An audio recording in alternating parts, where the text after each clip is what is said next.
में एईडीओ परीक्षा गड़बड़ी के बाद बड़ा बदलाव हो सकता है। बीपीएससी एकल परीक्षा प्रणाली खत्म करने की तैयारी में है। मामले में बीपीएससी ने बड़ा एक्शन लेते हुए परीक्षा कराने वाली company MSI educare private limited को ब्लैकलिस्ट किया। दरभंगा में प्रेम प्रसंग में युवक की गोली मारकर हत्या कर दी गई। घटना लहेरियासराय के भीगो मोहल्ले की है। शव मिलने से इलाके में सनसनी फैल गई। मृतक अपनी प्रेमिका से मिलने गया था, जहां उसकी हत्या कर दी गई। परिजनों ने प्रेम प्रसंग में हत्या का आरोप लगाया। लखीसराय में आरोपी को पकड़ने गई पुलिस के साथ बदसलूकी का मामला सामने आया। पिपरिया थाना प्रभारी सौरभ कुमार आरोपी इंदल भगत को गिरफ्तार करने पहुंचे थे। थानाध्यक्ष सिविल ड्रेस में थे, जिसे देखकर ग्रामीणों की भीड़ थानाध्यक्ष से उलझ गई और जबरदस्ती आरोपी को छुड़ा लिया। मोतिहारी के पकड़ी दयाल में बीती रात बड़ी चोरी की घटना सामने आई। अज्ञात चोरों ने रवि कुमार साह के घर को निशाना बनाते हुए करीब 25 लाख रुपए के जेवरात पर हाथ साफ किया। 29 मई को सोना चांदी की नई दुकान का उद्घाटन होना था, लेकिन उससे पहले ही इस वारदात ने पूरे परिवार को दहशत में डाल दिया। हजारीपुर में महिला आयोग अध्यक्ष अप्सरा मिश्रा की गाड़ी दुर्घटनाग्रस्त हो गई। मुजफ्फरपुर से लौटते समय अध्यक्ष की कार बाइक से टकरा गई। बाइक सवार को बचाने में हादसा हो गया। अप्सरा मिश्रा को हल्की चोट आई, जबकि उनके बॉडीगार्ड के सीने में चोट लगी। गाड़ी क्षतिग्रस्त हुई, लेकिन बड़ा हादसा टल गया। सहरसा में महिला के साथ दुष्कर्म की कोशिश का मामला सामने आया। पीड़िता अपने चचेरे भतीजे की शादी में शामिल होने आई थी। पड़ोस में किराए पर रहने वाले युवक ने उनके साथ दुष्कर्म करने की कोशिश की। घटना से आक्रोशित ग्रामीणों ने आरोपी की जमकर पिटाई की और पुलिस के हवाले किया। दानापुर के बीएस कॉलेज में छात्रों ने जमकर हंगामा और प्रदर्शन किया। कॉलेज के एक शिक्षक पर छात्रों ने छात्रा के साथ छेड़खानी और बदतमीजी का आरोप लगाया। इस दौरान मौके पर पहुंचे पुलिस बल ने छात्र के साथ गिरफ्तार कर लिया। पटना में एक युवक ने घर में घुसकर चाकू से हमला कर दिया। हमले में किराएदार नवाज आलम और उनकी पत्नी गंभीर रूप से घायल हो गई। घटना पीरबहर थाना क्षेत्र के लालबाग इलाके की है। घटना के बाद पीएमसीएच में इलाज के दौरान नवाज आलम की मौत हो गई। बेगूसराय में जिला शिक्षा पदाधिकारी के आदेश ने शिक्षकों के बीच उबाल पैदा कर दिया। आदेश के मुताबिक शिक्षकों को सुबह 6:30 से 9:30 बजे तक स्कूल में बच्चों को पढ़ाना होगा और उसके तुरंत बाद जनगणना का काम भी करना होगा। ड्यूटी के विरोध में सैकड़ों शिक्षक डीईओ कार्यालय पहुंचे। डीईओ शिक्षकों को आश्वासन दिया। गुमला में बुधवार को जमीन विवाद को निपटाने गई राजस्व विभाग की टीम पर ग्रामीण जानलेवा हमला कर दिया। घटना के विरोध में जोनल ऑफिस में झारखंड के कर्मचारी महासंघ और राजस्व उप निरीक्षक संघ की एक आपात बैठक हुई। बैठक में जिला प्रशासन के काम को लेकर नाराजगी जताई और अनिश्चितकालीन हड़ताल की चेतावनी दी। जामताड़ा में महिला और पुरुष का शव मिलने से सनसनी फैल गई। मेहजाम थाना क्षेत्र के पोदमा जीतपुर गांव के जंगल में दोनों शव मिले। लोगों ने पुलिस को जानकारी दी। पुलिस ने मौके से शव को बरामद कर पोस्टमार्टम के लिए भेजा। मौके से एक बैग भी मिला, जिसमें मोबाइल फोन और दूसरे दस्तावेज मिले। पुलिस मामले की जांच में जुटी है। गढ़वा में प्रेमिका से शादी करने की जिद में एक प्रेमी 500 फीट ऊंचे मोबाइल टावर पर चढ़ गया और शादी नहीं होने पर कूदकर जान देने की धमकी देने लगा। घटना रंका थाना क्षेत्र के खपरो मानपुर गांव की है। मौके पर पहुंची पुलिस ने प्रेमी को समझा बुझाकर नीचे उतारने की कोशिश में जुटी। खूंटी में जंगली हाथी के उत्पात की घटना सामने आई। जरियागढ़ क्षेत्र में हाथी ने एक किसान को खेत में कुचलकर मार डाला। घटना कारो नदी के नजदीक मास्को गांव के पास की है। किसान जेवियर हीरो जंगल से सटे अपने खेत में लगे सब्जियों को देखने पहुंचे थे, जहां हाथी ने कुचलकर उन्हें मार डाला। सिमडेगा के बानो प्रखंड में एक हैरान करने वाली चोरी की घटना सामने आई, जहां चोरों ने गिर नस्ल की गाय की चोरी कर फरार हो गया। चोरों ने गायों की चोरी के लिए लग्जरी गाड़ी का इस्तेमाल किया। गाय मालिक ने थाने में आवेदन दिया, जिसके बाद पुलिस गाय चोरों की तलाश में जुटी है। सिमडेगा के कोलेबिरा मुख्य मार्ग NH 143 पर कोलेबिरा घाटी में एक टेलर ट्रक दुर्घटनाग्रस्त हो गया। सरई पानी के पास हादसे के बाद NH 143 पूरी तरह जाम हो गया। सड़क के दोनों ओर वाहनों की लंबी कतार लग गई। घटना की सूचना पर पुलिस मौके पर पहुंची और सड़क जाम हटाने की कोशिश में जुटी। बोकारो के ट्रास थाना क्षेत्र से नाबालिग को बहला फुसलाकर भगाने के मामले में पुलिस ने बड़ी कार्रवाई की है। पुलिस ने नाबालिग का कोलकाता से रेस्क्यू किया और आरोपी आर्यन अली को गिरफ्तार किया। लड़की के पिता ने 28 अप्रैल को ट्रास थाने में मामला दर्ज कराया था। धनबाद से लापता हुई महिला केरल में मिली। 20 साल पहले लापता हुई महिला केरल के आश्रम से मिली। केरल प्रशासन ने झारखंड को इसकी सूचना दी। सूचना मिलने पर सीओ लापता महिला के घर पहुंचे, लेकिन पति ने महिला को अपनाने से मना कर दिया। पर महिला के बेटे ने प्रशासन से मां को वापस लाने की गुहार लगाई। मुंगेर में 2 दिन पहले मिले अज्ञात शव की पहचान हो गई है। मीडिया में खबर चलने के बाद परिजनों ने पुलिस से संपर्क किया। मृतक की पहचान 50 वर्षीय धनंजय यादव के रूप में हुई है, जो घर से शादी में शामिल होने निकले थे। शव मिलने के बाद परिजनों में कोहराम मच गया। मृतक के सिर पर चोट के निशान मिले, जिससे अनहोनी की आशंका जताई गई।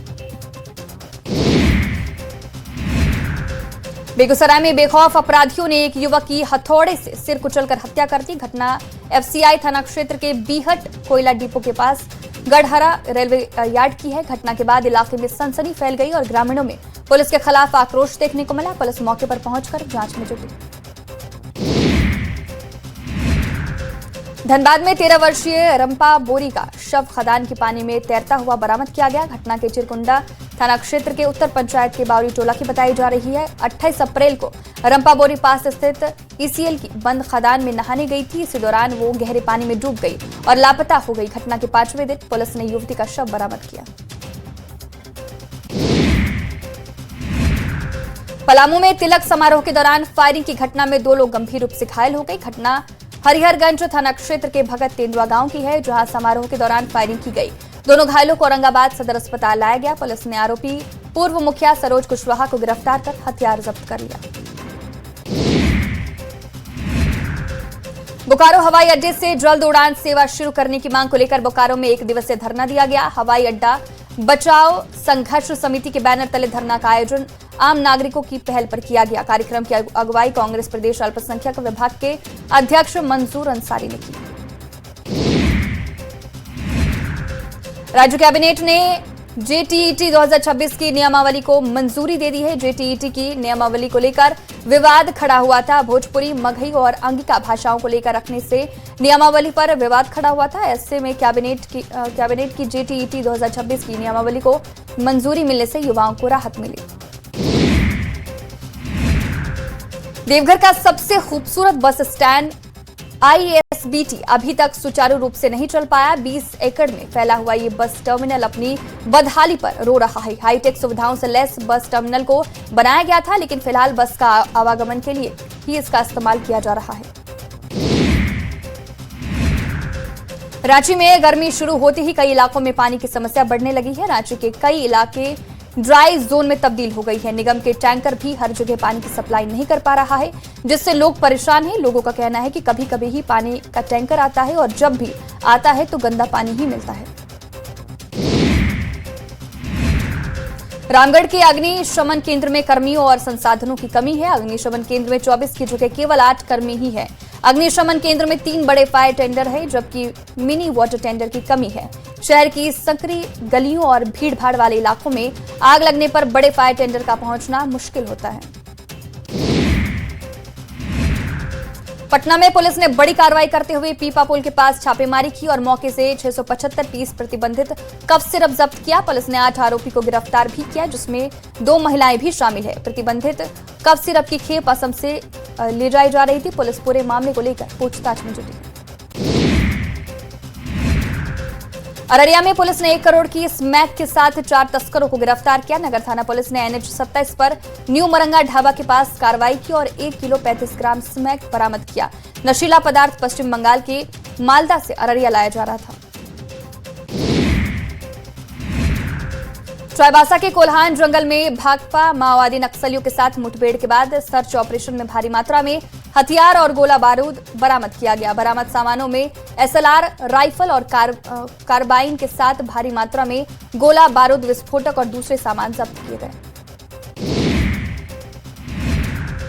धनबाद में गैंगस्टर प्रिंस खान के नेटवर्क पर पुलिस का शिकंजा लगातार कसता जा रहा है। उसके गुर्ग शैफी उर्फ मेजर को एक बार फिर 3 दिनों के रिमांड पर लाया गया। पूछताछ में कई अहम खुलासे हो रहे हैं, जिसके बाद पुलिस ने कार्रवाई तेज कर दी। अब तक इस मामले में 4 लोगों को गिरफ्तार कर जेल भेजा जा चुका है। 2 मई को अचानक सभी लोगों के मोबाइल पर सायरन के साथ आए मैसेज ने लोगों को चौंका दिया है। दोपहर में भारत सरकार की ओर से आपदा विभाग ने इमरजेंसी जैसे हालात में बचाव को लेकर अलर्ट किया। एक समय एक साथ सभी के मोबाइल पर मैसेज के जरिए अलर्ट करने की शुरुआत की गई। ट्रायल के तौर पर यह मैसेज सभी के मोबाइल पर भेजा गया। नवादा के नगर थाना की पुलिस ने अश्लील गाना बजाते हुए डीजे ट्रॉली को जब्त किया है। शहर के सर्किट हाउस के पास बारात में तेज आवाज के साथ अश्लील गाना बजाते हुए वाहन के साथ डीजे को जब्त किया गया। इस दौरान बारातियों ने पुलिसकर्मियों के साथ दुर्व्यवहार भी किया। बक्सर में उत्पाद विभाग और पुलिस ने कार्रवाई करते हुए 87 लीटर शराब जब्त किया। उत्पाद इंस्पेक्टर ने बताया कि कृष्णा ब्रह्म थाना क्षेत्र के नोनियापुर गांव में परिवार अवैध रूप से शराब का कारोबार करता था। पुलिस ने गुप्त सूचना के आधार पर कार्रवाई की और मौके से एक महिला और 2 पुरुषों को गिरफ्तार किया।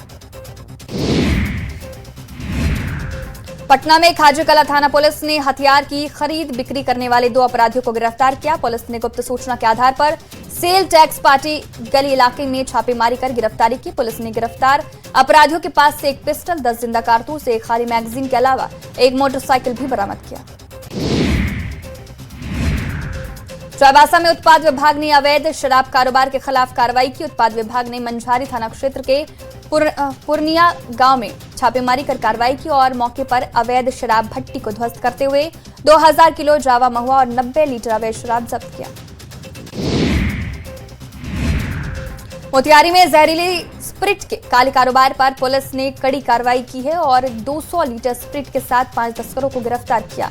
महसी थाना क्षेत्र के अमवा कनकती गांव में पुलिस ने छापेमारी की थी। खेप को मोतीपुर से लाया जा रहा था। इससे पहले जहरीली स्प्रिट कांड में 10 लोगों की मौत हो चुकी है। धनबाद में मुनिडीह ओपी के बीसीसीएल मुनिडीह कोल वॉशरी प्रोजेक्ट में बड़ा हादसा हो गया। ट्रक में सैलरी यानी कोयला पाउडर लोडिंग के दौरान अचानक सैलरी गिरने से कई मजदूर दब गए। हादसे में 4 मजदूरों की मौत हो गई, वहीं 2 का सफल रेस्क्यू किया गया। समस्तीपुर में NH-28 पर तेज रफ्तार ऑटो और कार में भीषण टक्कर हो गई। हादसे में 7 लोग गंभीर रूप से घायल हो गए। शादी से लौटते समय हादसा हुआ। कार में दूल्हा दुल्हन भी मौजूद थे। स्थानीय लोगों ने घायलों को अस्पताल पहुंचाया। दूल्हा दुल्हन समेत 4 लोगों की हालत नाजुक बताई जा रही है।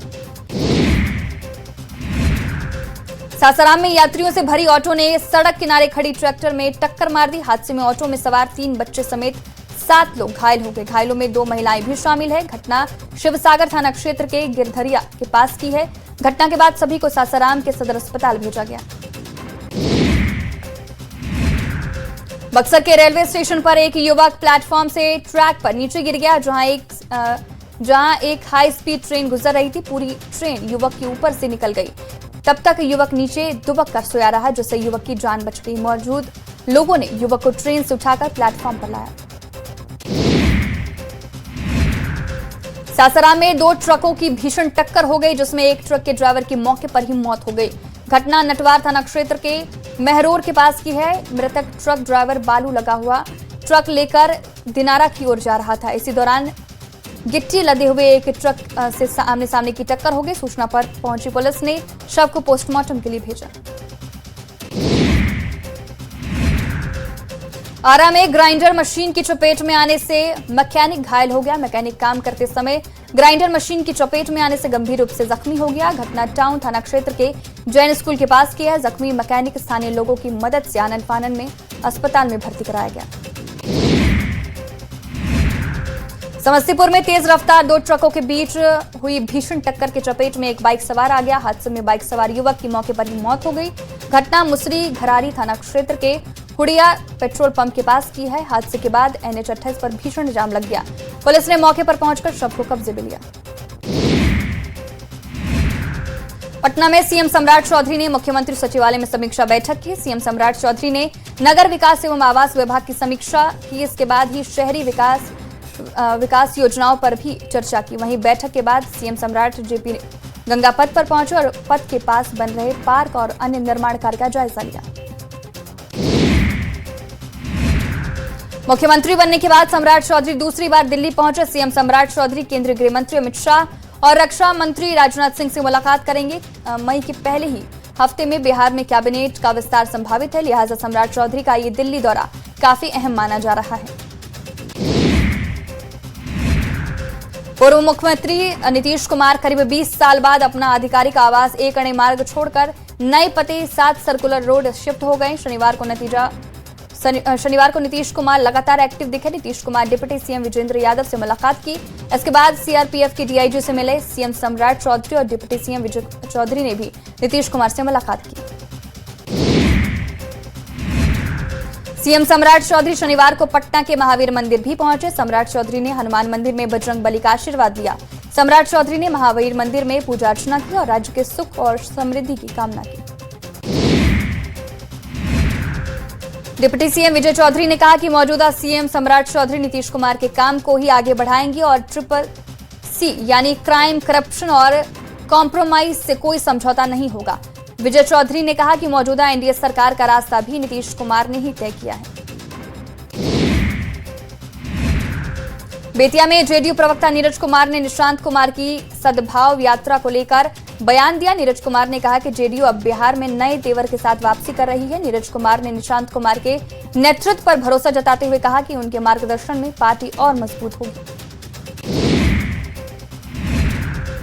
झारखंड स्वास्थ्य विभाग में घोटाले को लेकर बीजेपी ने स्वतंत्र एजेंसी से जांच की मांग की। विधायक नवीन जायसवाल ने कहा कि स्वास्थ्य मंत्री ने अपने पद का दुरुपयोग किया, अपने समाज से जुड़े लोगों को टेंडर दिया। मंत्री अपने पद का निजी स्वार्थ को लेकर काम किया है। मुख्यमंत्री को इस पूरे मामले पर संज्ञान लेना चाहिए। हजारीबाग के सांसद मनीष जायसवाल ने कानून व्यवस्था को लेकर पुलिस की कार्यप्रणाली पर सवाल उठाए। मनीष जायसवाल ने कहा कि नए एसपी के आने के बाद भी अपराधियों के हौसले बुलंद है और महज 10 दिनों के भीतर बैंक डकैती समेत कई बड़ी घटनाएं सामने आई है, जो पुलिस की कार्यशैली पर सवाल उठा रही है। मुंगेर में मुख्यमंत्री के संभावित दौरे को लेकर तैयारियां तेज हो गई है। मुख्य सचिव ने कार्यक्रम स्थलों का निरीक्षण कर अधिकारियों को जरूरी निर्देश दिए। 5 मई को मुख्यमंत्री सम्राट चौधरी के आगमन की संभावना है। सीएम योगाश्रम, सरस्वती विद्या मंदिर और निर्दोष काली मंदिर जाएंगे। मुख्य सचिव ने व्यवस्थाओं की समीक्षा की। शनिवार से जनगणना के पहले चरण की शुरुआत की गई। पटना के डीएम ने इसकी शुरुआत की। इसके बाद मकान की गिनती शुरू हो गई है। पिछले दिनों तक स्वगणना की गई थी। आज से घर घर जाकर जनगणना कर्मी पूरे मकान की सूचना ले रहे हैं। इसके बाद हर परिवार से उसकी पूरी जानकारी लेकर जनगणना में शामिल किया जाएगा। आयुष्मान भारत डिजिटल मिशन के लिए झारखंड के 3 जिलों को चुना गया है। रामगढ़, गुमला और कोडरमा को मॉडल जिले के तौर पर पेपरलेस कार्य के लिए चुना गया है। इसे लेकर स्वास्थ्य विभाग के अपर सचिव ने 10 संसदीय टीम के साथ रामगढ़ सदर अस्पताल का दौरा किया। अधिकारियों के साथ बैठक कर समीक्षा की। गोपालगंज में बारिश के बाद तेज धूप से मौसम बदल गया, जिसका असर लोगों की सेहत पर दिख रहा है। सदर अस्पताल का इमरजेंसी वार्ड मरीजों से भरा मिला। स्किन डिजीज, एलर्जी, डायरिया और बुखार के मामले बढ़े हैं। डॉक्टरों के अनुसार गंदे पानी और मौसम बदलाव से बीमारियां फैल रही है। लोगों को साफ सफाई रखने और सतर्क रहने की सलाह दी। बिहार की स्वास्थ्य व्यवस्था की पोल खुली। आरा में सड़क हादसे में घायल सड़क किनारे तड़पते रहे, लेकिन 102 एम्बुलेंस और 112 पर बार बार कॉल करने के बावजूद कोई मदद नहीं मिली। 20 मिनट तक इंतजार के बाद भी जब कोई नहीं आया तो स्थानीय लोगों ने ठेले का सहारा लेकर घायल को अस्पताल पहुंचाया। मुंगेर सदर अस्पताल के एसएनसी वार्ड में नवजात की मौत के बाद जमकर हंगामा हुआ। नवजात को जन्म के बाद बेहतर इलाज के लिए रेफर किया गया था, लेकिन परिजनों का आरोप है कि इलाज में लापरवाही हुई और हालात बिगड़ने के बाद बच्चे को मृत घोषित कर दिया गया। गुस्साए परिजनों ने अस्पताल परिसर में हंगामा किया। पूर्णिया में पिछले हफ्ते हुए आंधी, तूफान और बारिश से मक्का और मखाना की फसल को काफी नुकसान पहुंचा। खेतों में तैयार फसल बर्बाद हो गई। मक्का की गुणवत्ता गिरने से सही कीमत नहीं मिल रही, जिससे किसानों को भारी आर्थिक नुकसान पहुंचा है। कर्ज लेकर खेती करने वाले किसान अब संकट में हैं। पटना में मौसम की तेजी से करवट लेने पर लोगों को जागरूक करने के लिए सेमिनार का आयोजन किया गया। सेमिनार में मौसम को लेकर लोगों को जानकारी दी गई। सेमिनार में देश भर से मौसम वैज्ञानिक और कई संस्थाओं के लोग भी शामिल हुए। भागलपुर में बिहार सरकार के मुख्य सचिव प्रत्यय अमृत ने निर्माणाधीन पीरपैंती पावर प्लांट परियोजना का दौरा किया और कार्यों की प्रगति की समीक्षा की। उन्होंने परियोजना टीम के साथ बैठक की। बैठक में निर्माण में तेजी लाने, बेहतर समन्वय स्थापित करने और समय सीमा में काम पूरा करने पर जोर दिया। रांची स्थित आरजेडी प्रदेश कार्यालय में मेधावी छात्र छात्राओं को सम्मानित किया गया। सीबीएसई, जेएसई और आईसीएसई बोर्ड में बेहतर प्रदर्शन करने वाले टॉपर्स को युवा आरजेडी की ओर से स्मृति चिन्ह देकर सम्मानित किया गया। इस दौरान युवा आरजेडी प्रदेश अध्यक्ष रंजन यादव ने कहा कि ये बच्चे राज्य और देश का भविष्य हैं।